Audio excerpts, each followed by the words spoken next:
My career path is not conventional. You know, being a singer-songwriter, most people don't think that's going to be a, steady job. So I found myself in a lot of difficult situations, and that's when I started thinking I really have to learn how to run a business, not just play good music. My mom was a big person that turned me onto it, which is why I have so much fun explaining it to other people. She's like just shattered every excuse that I had. You know, when I said it's too expensive, she'd be like, it is way less expensive than all these other colleges and you can get scholarships. Watching her walk across the stage was really kind of the final, all those boulders that were my path were just gravel, and I was like, all that was left was to walk the path.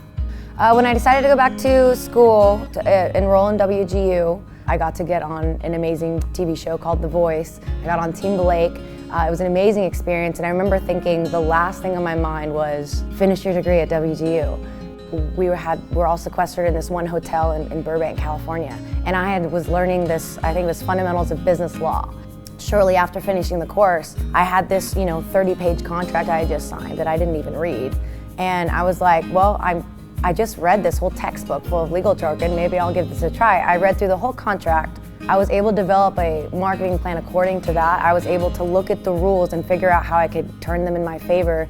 And that plan that I made because of that course led me to a top 5 album release. It was funny that the one class I was doubting I'd ever use was one of the biggest helps in my career. I'm really excited. I've done a few really big things in the past year. I've released a song with Jordan Fisher for Walt Disney World that just hit like, I think 3 million streams. So I would say as a non-traditional student, you've got to find your small victories and you've got to just really believe in your purpose. You work for your purpose always works for you.